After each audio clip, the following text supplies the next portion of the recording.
Treasure Hunting Weekend mga katiyats, ito'y part 2 video ng ating video kahapon kung saan pinasok namin ang isang abandonadong itong treasure tunnel for pre-gold. Ngayon ay mayroong na-discovery ang isa sa kasama ko dito na mayroong adjacent cave or chamber sa tunnel for pre-gold.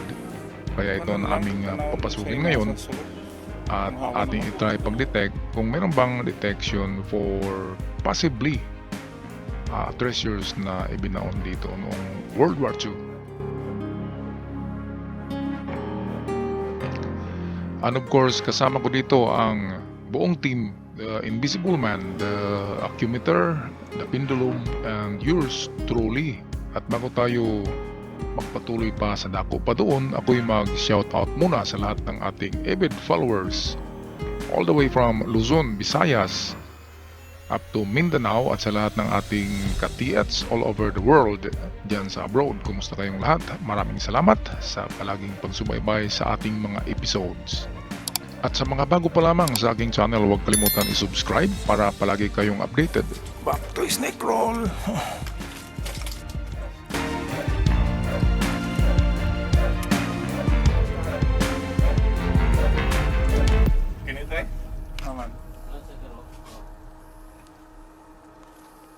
Asa man naman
at mayroon akong ibahagi sa inyo mga katiyat sa mga bago pa lamang sa treasure hunting.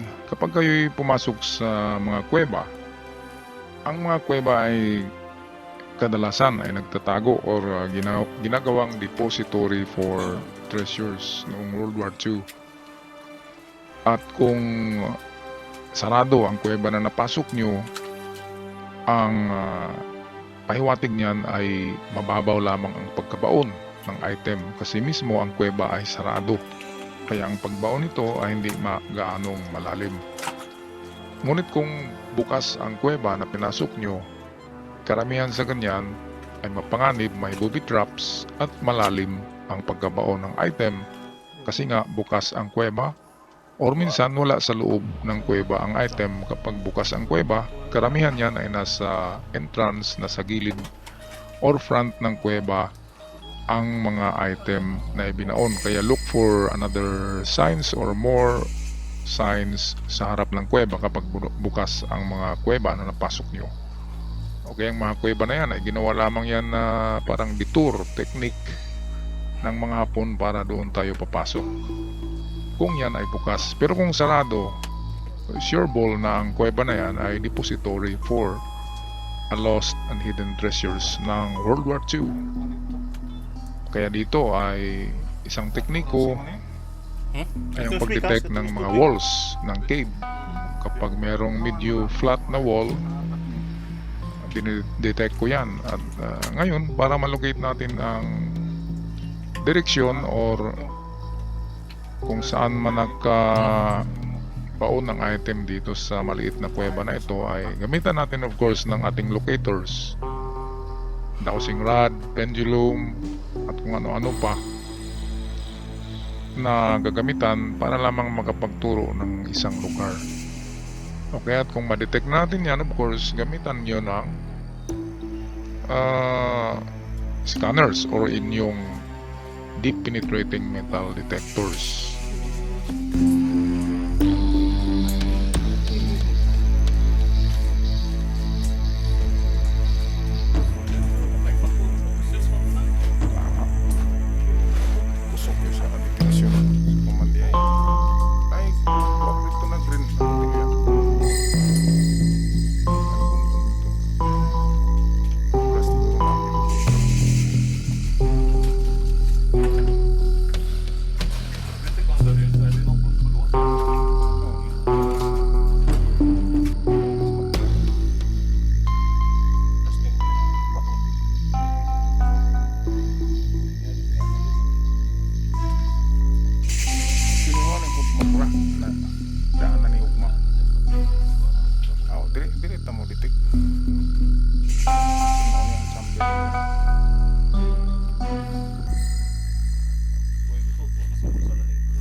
At sa mga treasures naman na ibinaon sa loob ng kuweba, karamihan yan ay tinabunan ng pinasabog na kisame na ginagamitan ng dinamita. Kaya hanap kayo ng mga itong palatandaan na mayroong mga barena na kasya ang dynamite stick for blasting. At kapag meron dyan sa mga ceiling or dingding ng kuweba, pwede ngang nakita yung mga gumuhong bato ay sanhi ng pagsabog ng dinamita. At malaki ang tsansa na under sa rubbles, yung bumagsak na mga parte ng ceiling ng kuweba ay nandoon ang inyong inahanap na item. Okay, kagaya dito ay nagduda kami na merong pinasabog dito kasi merong parang butas ng barena, pero paano nyo ba masigurado na butas yan ng barena? Ang isang tip ko dyan sa inyo mga katiyats, bago tayo magsabi na binarina ang mga walls or kisame ng kuweba, ay tingnan nyo kung perfect circle ang butas, at hindi lang yan perfect straight, kasi walang drill bit na nagzigzag. Ang drill bit, lahat yan ay straight forward ang kanyang pagbutas. Kaya kung ganyan, barina nga yan, at pwedeng nilagyan ng dynamite stick para guguho ang mga parte para tatabon sa ibinaon para mahirapan tayong mag-retrieve nito. Pero pag silip nyo sa butas, kung yan ay medyo lumiko, ibig sabihin butas lang yan ng mga hayop katulad ng daga na nakatira dyan sa mga kuweba underground. Okay, kaya patuloy tayo mga katiyats sa pag-search ng perfect digging spot gamit ang dowsing rod, pendulum, locator at ang ating accumeter.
Okay, at meron tayong na-detect na medyo malakas ang detection, can be iron deposit or metallic object ang narito.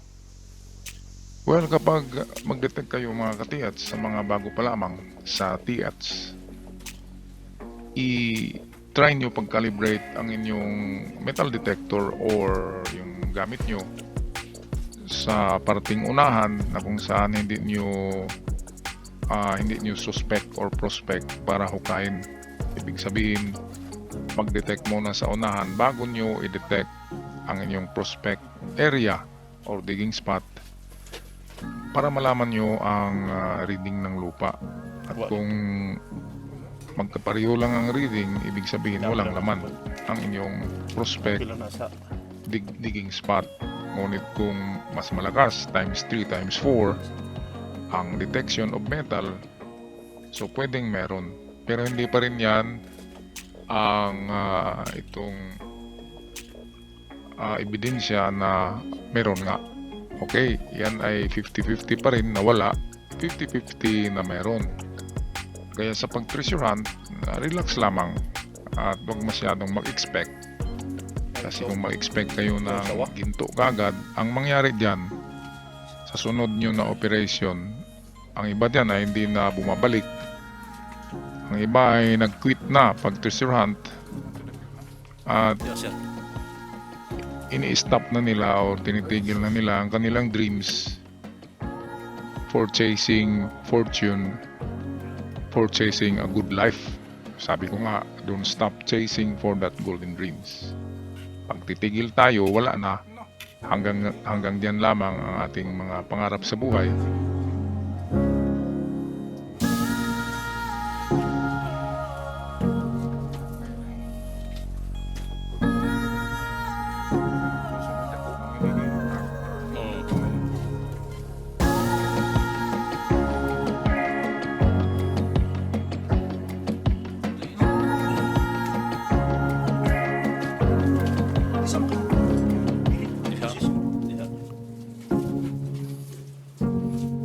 Dako ang aura. Dagang kuya rin ang puti. Ang brown na dire sa wala ni tata.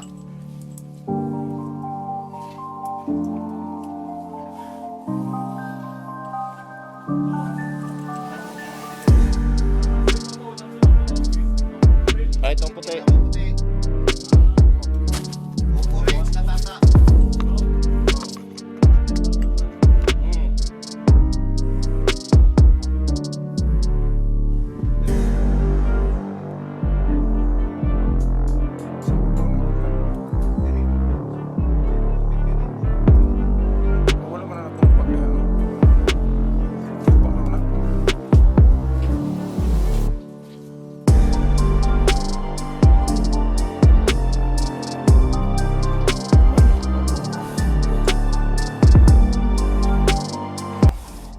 Meron kaming kita dito na pulot na basag na mga bote.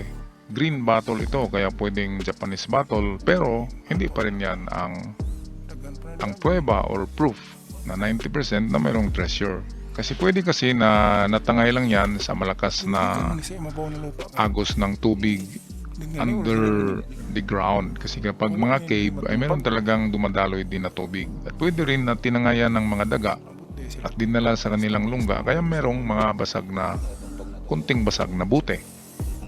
Okay, pero kung isang case ng bote ang nandyan, marami, ay hindi na daga ang nagdadala niyan, kundi mga tao. At pwedeng ebidensya yan na merong nagtatagong mga hapon sa mga kuweba. Okay mga katiyat, so medyo positive kami dito, kaya ang ating mga kaibigan na lang ang magpatuloy sa paghukay. Okay, ang aking task ay tapos na para samahan sila sa pag-detect sa kanilang prospect na maliit na kuweba na diskubre. Okay, so hanggang sa muli mga ka-TIATS, may the fortune be with you and don't stop chasing for that golden dreams. Paalam!